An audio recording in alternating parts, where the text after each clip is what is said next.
হরে কৃষ্ণ।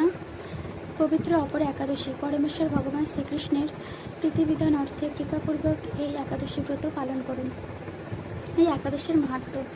মহারাজ যুধিষ্ঠির শ্রীকৃষ্ণকে জিজ্ঞাসা করলেন, হে কৃষ্ণ, জ্যৈষ্ঠ মাসে কৃষ্ণপক্ষে এই একাদশীর নাম কি এবং তার মাহাত্ম্যই বা কী?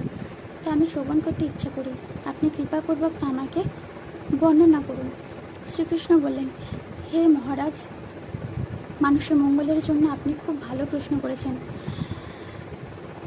মহাপাপ বিনাশকারী, বহু পুণ্য প্রদানকারী ও পুত্র প্রদানকারী একাদশী অপরা নামে খ্যাত। ব্রহ্মাণ্ড পুরাণে এই একাদশী ব্রত মাহাত্ম্য বর্ণিত হয়েছে। জগতে এই ব্রত পালনকারী ব্যক্তি প্রসিদ্ধি লাভ করে। ব্রহ্মহত্যা, ভ্রূণ হত্যা, গোহত্যা, পরনিন্দা, পরস্ত্রী গমন, মিথ্যাবাসী প্রভৃতি গুরুতর পাপ থেকে এই ব্রত পালনের মাধ্যমে মুক্ত হওয়া যায়।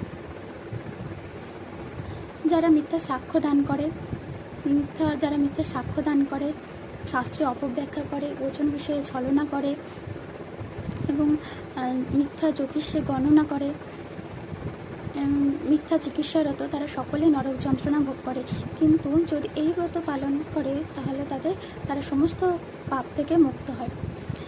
ক্ষত্রিয় যদি স্বধর্ম ত্যাগ করে যুদ্ধক্ষেত্র থেকে পালিয়ে যায় তাহলে তাকে নরকগামী হতে হয়, কিন্তু সেও যদি এই ব্রত পালন করে তাহলে সে মুক্ত হয়ে স্বর্গগতি হয়।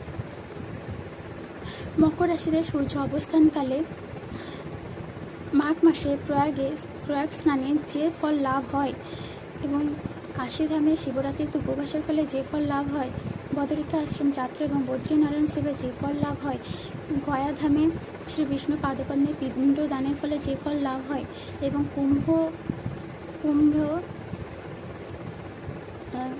কুম্ভে কেদারনাথ দর্শনে যে ফল লাভ হয় তা এই ব্রত পালনে অনায়াসে লাভ হয়ে থাকে।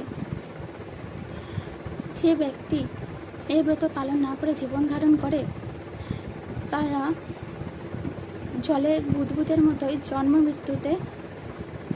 মৃত্যুতে আবর্তিত হতে থাকে।